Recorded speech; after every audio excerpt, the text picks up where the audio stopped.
जय माता दी, जय माँ आदि शक्ति भगवती की जय हो।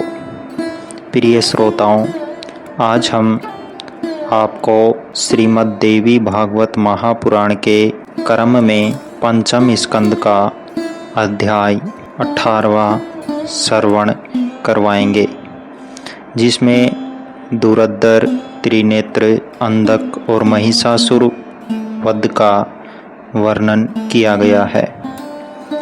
महिष बोला, उस मंदोदरी की इंदुमती नाम की एक छोटी बहन थी, जो समस्त शुभ लक्षणों से संपन्न तथा अत्यंत रूपवती थी।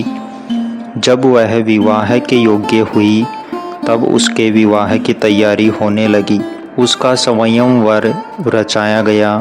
स्वयंवर के मंडप में अनेक देशों के राजा एकत्रित हुए। इंदुमती ने उनमें से एक बलशाली, रूपवान, कुलीन, शीलवान तथा समस्त शुभ लक्षणों से संपन्न राजा का वर्ण कर लिया। उसी समय वह मंदोदरी देवयोग से एक धूर्त शठ तथा चातुर्य संपन्न राजा को देखकर कामातुर हो उठी और उस पर मोहित हो गई। उस कोमलांगी ने अपने पिता से कहा, हे पिताजी, अब आप मेरा भी विवाह कर दीजिए। मद्र देश के राजा को यहाँ देखकर अब मेरी भी विवाह करने की इच्छा हो गई है। पुत्री ने एकांत में अपने पिता से जो कुछ कहा था, उसे सुनकर राजा चंद्रसेन प्रसन्न मन से उसके भी विवाह कार्य की व्यवस्था में संलग्न हो गए। तत्पश्चात मद्र देश के उन राजा को अपने घर बुलाकर उन्होंने वैवाहिक विधि के अनुसार उन्हें अपनी कन्या मंदोदरी सौंप दी और बहुत सा वैवाहिक उपहार प्रदान किया। मद्र नरेश चारुसेन भी उस सुंदरी को पाकर बहुत प्रसन्न हुआ और संतुष्ट होकर स्त्री के साथ अपने घर चला गया। राजाओं में श्रेष्ठ वह चारुदेशन बहुत दिनों तक उस कामिनी के साथ रमण करता रहा। एक दिन वह किसी दासी के साथ एकांत में रमण कर रहा था। शेरेंद्री ने यह बात मंदोदरी को बता दी और उसने सवैये जाकर पति को उस स्थिति में देख लिया। तब उसने मुस्कुराकर क्रोध के साथ राजा को बहुत उपलम्ब दिया। इसके बाद पुनः किसी दिन मंदोदरी ने राजा को एक रूपवती दासी के साथ एकांत में क्रीड़ा व्यवहार करते हुए देख लिया। यह देखकर उस समय उसे महान कष्ट हुआ। वह सोचने लगी कि जब मैंने इसे स्वयंवर में देखा था, तब मैं इस शठ के विषय में ऐसा नहीं समझ पाई थी। मैंने मोहवंश यह क्या कर डाला। इस राजा ने तो मुझे ठग लिया। अब मैं क्या करूं, केवल संताप ही मिला। ऐसे निर्लज्ज, निर्दयी और धूर्त पति के प्रति प्रेम कैसे हो सकता है। अब मेरे जीवन को धिक्कार है। आज से मैं संसार में पति के साथ सहवास करने से प्राप्त होने वाले सारे सुख का त्याग कर रही हूँ। अब मैंने संतोष कर लिया। मैंने वह काम कर डाला जिसे मुझे नहीं करना चाहिए था, इसलिए वह मेरे लिए कष्टदायक सिद्ध हुआ। अब यदि मैं देह त्याग करती हूँ, तो वह दुस्तर आत्महत्या के समान होगा। यदि पिता के घर चली जाऊँ, तो वहाँ भी सुख नहीं मिलेगा और वहाँ पर मैं अपनी सखियों की हंसी का पात्र बनी रहूँगी। इसमें कोई संशय नहीं है। अतः वैराग्य युक्त होकर भोग विलास के सुख का परित्याग करके काल योग से मुझे यहीं पर निवास करना चाहिए। महिष बोला, ऐसा विचार करके वह नारी सांसारिक सुख का परित्याग करके दुख तथा शोक से संतप्त रहती हुई अपने पति के घर पर ही रह गई। अतः हे कल्याणी, उस प्रकार तुम भी मुझ राजपति का अनादर करके पुनः कामातुर होने पर किसी अन्य मूर्ख तथा कायर पुरुष का आश्रय ग्रहण करोगी। अतः स्त्रियों के लिए परम हितकारी तथा सच्ची मेरी यह बात मान लो। इसे न मानकर तुम बहुत कष्ट उठाओगी, इसमें संदेह नहीं है। महिषासुर की बात सुनकर देवी बोली, हे मंदबुद्धि, अब तुम पाताल लोक भाग जाओ अथवा मेरे साथ युद्ध करो। मैं तुम्हें तथा सभी असुरों को मारकर सुखपूर्वक यहाँ से चली जाऊंगी।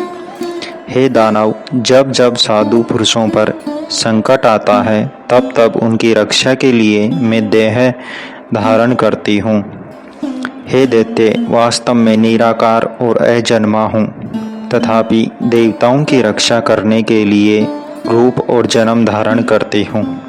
यह तुम निश्चित समझ लो। मैं सत्य कहती हूँ कि देवताओं ने तुम्हारा वध करने के लिए मुझसे प्रार्थना की थी। हे महिष, तुझे मारकर मैं सर्वथा निश्चित हो जाऊंगी। अतएव अब तुम मेरे साथ युद्ध करो अथवा असुरों की निवास भूमि पाताल लोक को चले जाओ। अब मैं तुम्हें निश्चित ही मार डालूंगी। मैं यह बिल्कुल सच कह रही हूँ।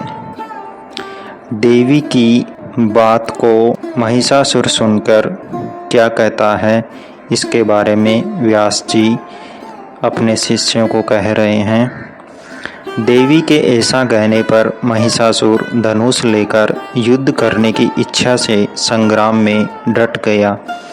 वह पत्थर पर घिसकर नुकीले बनाए गए बाणों को कान तक खींचकर बड़े वेग से छोड़ने लगा। तब भगवती ने कुपित होकर अपने लोहे मुख बाणों से उनके बाणों का काट डाला। अब देवी और दानव महिष में भीषण संग्राम होने लगा। वह युद्ध अपनी अपनी विजय चाहने वाले देवताओं और दानवों के लिए बड़ा भयानक था। उसी समय दुर्धर नामक दैत्य बीच में आकर भगवती को कुपित करता हुआ उन पर अतिशय दारुण और विषैले बाणों की वर्षा करने लगा। तब भगवती ने क्रोधित होकर उस पर तीक्ष्ण बाणों के द्वारा प्रहार किया, जिससे दुर्धर प्राणहीन होकर पर्वत शिखर की भांति पृथ्वी पर गिर पड़ा।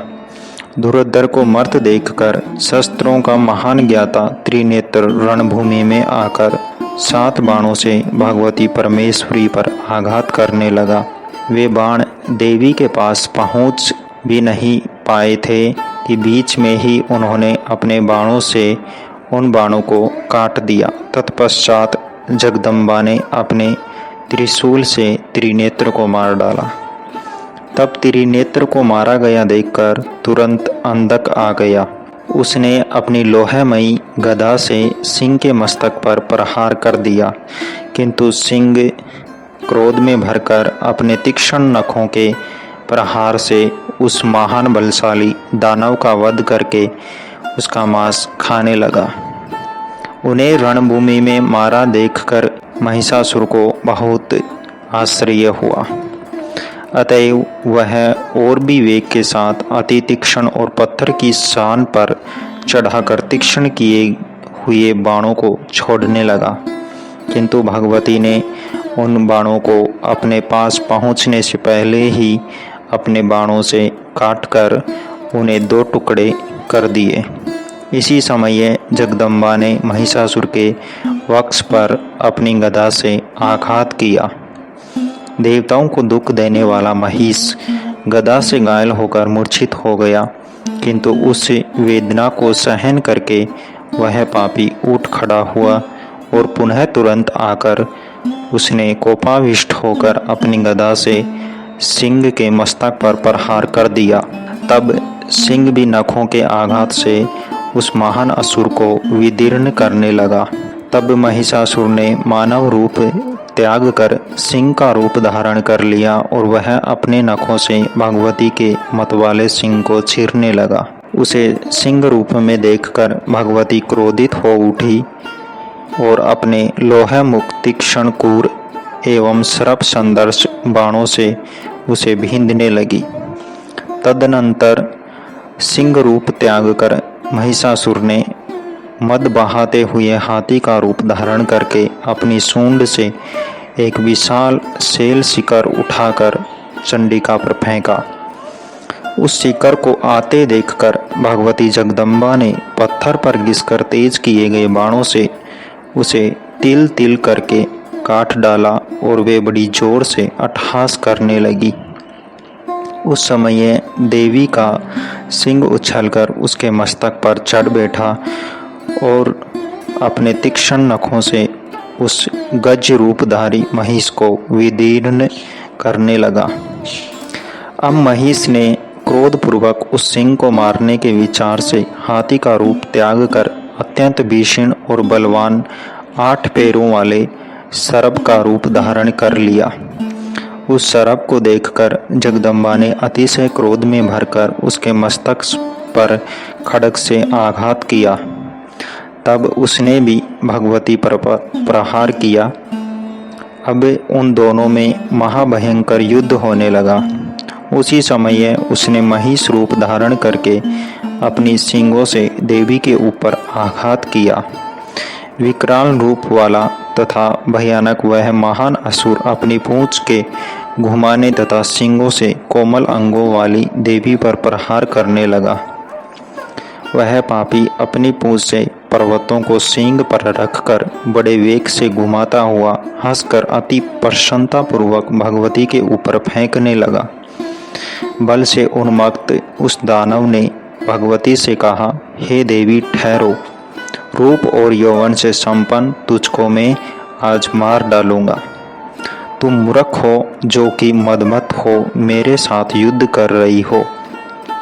तुम अज्ञानवश अपने को व्यर्थ ही बलवती समझकर मुखर हो रही हो। तुम्हें मारने के बाद मैं उन सब कपट पंडित देवताओं को मार डालूंगा जो 6 देवतागण एक स्त्री को आगे करके मुझे जीतना चाहते हैं। देवी बोली, अरे मूर्ख, व्यर्थ अभिमान मत करो, रणभूमि में ठहर जाओ, तुम्हें मारकर मैं देवताओं को निर्भय बना दूंगी। अरे अधम, मैं अभी मधुर मद पीकर देवताओं के लिए दुखदाई और मुनियों को भयभीत करने वाले तुझ पापी को रण में काट डालूंगी। व्यास जी बोले, ऐसा कहकर क्रोधपूर्वक उस दैत्य को मार डालने के विचार से भगवती मदपूर्ण सोने का पात्र लेकर बारंबार उसे पीने लगी। उस मीठे द्राक्षा रस को पीकर भगवती बड़े वेग से अपना त्रिशूल उठाकर देवताओं को हर्षित करती हुई उस दानव पर झपटी। उस समय देवता प्रेम पूर्वक उनकी स्तुति करने लगे और पुष्प वर्षा करने लगे। वे धुंदुभियों की ध्वनि के साथ देवी की जय हो ऐसा बार बार कहने लगे। सभी ऋषि, सिद्ध, गंधर्व, पिशाच, नाग, चारण और किन्नरगण आकाश मंडल में स्थित होकर उस युद्ध को देखकर आनंदित हो रहे थे। कपट कार्य में प्रवीण वह महिषासुर रणभूमि में बार बार विविध प्रकार के मायामय शरीर धारण करके भगवती पर प्रहार करने लगा। तब क्रोध से लाल नेत्र करके चंडिका ने अपने तीक्ष्ण त्रिशूल से उस पापी के हृदय देश पर बलपूर्वक आघात किया। उससे आहत होकर महिषासुर भूमि पर गिर पड़ा और मूर्छित हो गया, किंतु मुहूर्त भर बाद पुनः उठकर अपने पैरों से वेग पूर्वक देवी चंडिका चामुंडा को मारने लगा। इस प्रकार पद प्रहारों से देवी को चोट पहुंचाकर वह बारंबार हंसने लगा और देवताओं को भयभीत कर देने वाले भीषण ध्वनि करके चिल्लाने लगा। तदनंतर भगवती ने 1000 अरों और सुंदर नाभि वाला एक उत्कृष्ट चक्र हाथ में लेकर अपने समक्ष खड़े महिषासुर से उच्च स्वर में कहा, अरे मदांध, तुम्हारे गले को काट डालने वाले इस चक्र की ओर देखो। तनिक देर और ठहर कर अब तुम यमलोक के लिए प्रस्थान कर दो। ऐसा कहकर जगदम्बा ने युद्ध भूमि में उस दारुण चक्र को चला दिया। तब चक्र से उस दानव का सिर कट गया। उस समय उसके कंठ की नली से इस प्रकार उष्ण रक्त बहने लगा जैसे गेरू आदि से युक्त लाल पानी का झरना बड़े वेग के साथ पर्वत से गिर रहा हो। मस्तक कट जाने पर उस दानव का धड़ घूमता हुआ पृथ्वी पर गिर पड़ा। उस समय ये देवताओं के मुख से सुख की वृद्धि करने वाला विजय घोष होने लगा। अब भगवती का महाबली सिंह मानव भूख से व्याकुल होकर रणभूमि में भागते हुए दानवों को खाने लगा। हे नरप, क्रूर महिषासुर के मर जाने पर जो कोई दानव मरने से शेष बच गए थे वे भय से संत्रस्त होकर पाताल चले गए। उसके मर जाने पर भूमंडल पर जो भी देवता, मुनिगण, मनुष्य और साधुजन थे वे परम आनंदित हो गए। भगवती चंडिका की रणभूमि छोड़कर एक पवित्र स्थान में विराजमान हो गई। देवता भी उन सुख प्राप्त करने वाली देवी की स्तुति करने की इच्छा से शीघ्र ही वहां आ पहुँचे। तो प्रिय श्रोताओं, आज आपने सुना देवी भागवत पुराण के पंचम स्कंद का यह 18वां अध्याय मैंने कंप्लीट आपको सुना दिया है। आगे का अध्याय आप सुनने के लिए हमारे चैनल को सब्सक्राइब करके बेल नोटिफिकेशन को ज़रूर से ऑन कर दें